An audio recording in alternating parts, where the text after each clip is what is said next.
Now to a News4JAX I-Team update. A fraternity has been thrown off the University of North Florida campus for life, and 2 students have been punished after a reported rape.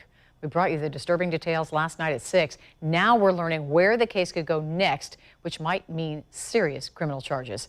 In February 2019, a then 19-year-old student reported she was sexually assaulted while she was passed out at a Kappa Sigma party off campus. The News4JAX I-Team learned UNF finished an internal investigation finding the fraternity and 2 students responsible for sexual misconduct, harassment, endangerment, and conspiracy, among other allegations. News4JAX I-Team investigator Vic Michelucci tells us the woman's story and the potential for criminal charges.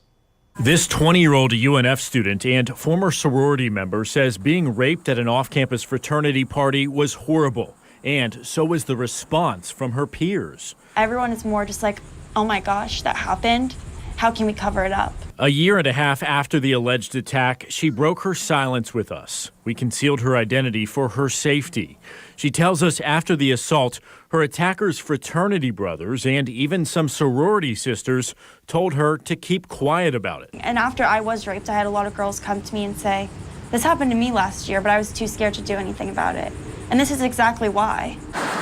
After reporting it to UNF, she claims her attacker's friends sent her a care package with an apology. But someone also left balloons with an explicit message on her mailbox and vandalized her car, all in an attempt, she believes, to intimidate her to squash the case. The college freshman decided not to file criminal charges at the time out of fear. It's not surprising, honestly. A lot of the sex cases that I have had, a lot of times the victims may initially report and then not want to move forward. Belkis Plata has been a plaintiff's and defense attorney in similar sexual assault cases. She says they are not uncommon in a college atmosphere, nor is the peer pressure to keep quiet about the crimes. Making them feel as though, if you hadn't, been drinking, this would not have happened, or, we're really sorry, please, let's just make this go away so that none of us have to deal with it. That woman, who was 19 years old at the time, says she went into the garage at the party with the attacker, someone that she knew. She passed out and woke up the next morning in his dorm room. She tells us she had physical injuries and went to the hospital where they documented those.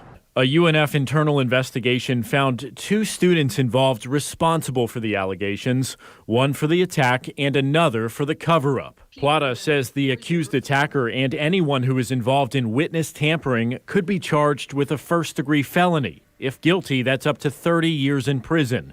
There's also the possibility of a civil lawsuit if the young woman decides to go that route. It may take some time for things to happen, but it also could move rather quickly. We've reached out to members of the Kappa Sigma fraternity as well as the national office, have not heard back from either. The University of North Florida is processing our request for the complete case files regarding to their investigation, although we have not heard back about our request for an interview with the university's president. I'm Vic Michelucci, Channel 4, the local station.